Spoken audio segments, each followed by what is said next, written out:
Greetings from South Korea. I am Arirang News AI anchor. Here is the news making headlines today.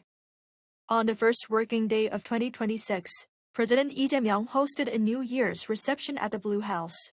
Key figures from the executive, legislative, and judicial branches, as well as representatives from business, labor, and religious circles, attended the event.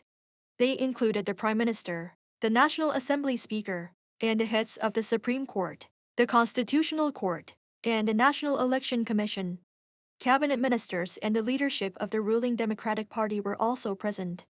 The main opposition People Power Party decided not to attend, likely due to ongoing political tensions over the establishment of a special tribunal for insurrection charges and allegations of illegal lobbying involving senior DP politicians.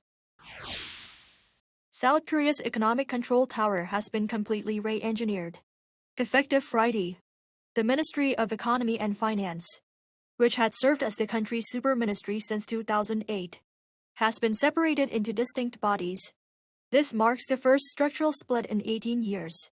The newly reinstated Ministry of Economy and Finance, located in the Sejong Central Building, will handle economic policy, taxation, foreign exchange, and state property management. Meanwhile, the functions of budget and national strategy have been transferred to the new Ministry of Planning and Budget, operating directly under the Prime Minister's office. This is because when mid to long-term budget planning and immediate budget execution are done by the same agency, the planning could be focused more on immediate measures. The Bank of Korea Governor Lee Chang-yong says the nation's economy in 2026 is expected to grow by 1.8%. But without the IT sector, that figure drops to just 1.4%. Lee made the comments during his New Year's address on Friday, and referred to a K-shaped recovery where the difference between recovering sectors and those lagging behind continues to grow.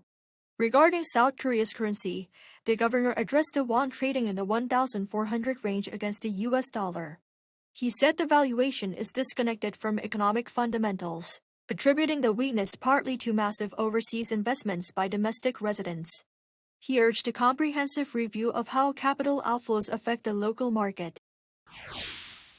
South Korea's benchmark KOSPI surged to a new record high on Friday, the first trading day of 2026. Despite a weak close on Wall Street earlier in the week, the KOSPI climbed over 2%, closing above 4,309 points. The market opened an hour late at 10 a.m. for the annual New Year's ceremony.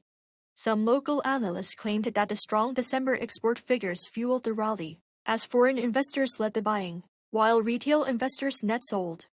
An economics professor cautioned that the surge may reflect excitement from last year's big gains, advising a wait-and-see approach.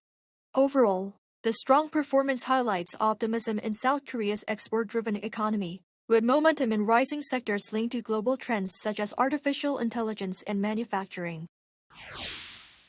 North Korean leader Kim Jong-un and his family visited the Kumsusan Palace of the Sun on the first day of 2026, according to the state-run Korean Central News Agency on Friday. The KCNA did not directly mention Ju-ae's attendance, but photos showed Kim Jong-un, his wife Lee Seo-ju, and their daughter Ju-ae standing together in the very front row, with Ju-ae positioned at the center. They were accompanied by key party and government officials, and the KCNA reported that all visitors made a firm pledge to fulfill their responsibilities and duties at the forefront of the sacred cause of realizing the eternal prosperity and development of the regime and its people's well-being. With the 9th Party Congress expected to be held in January, many are seeing Ju-ae's appearance at the palace for the first time as a political signal related to leadership succession. That is all from me today. Thank you for watching.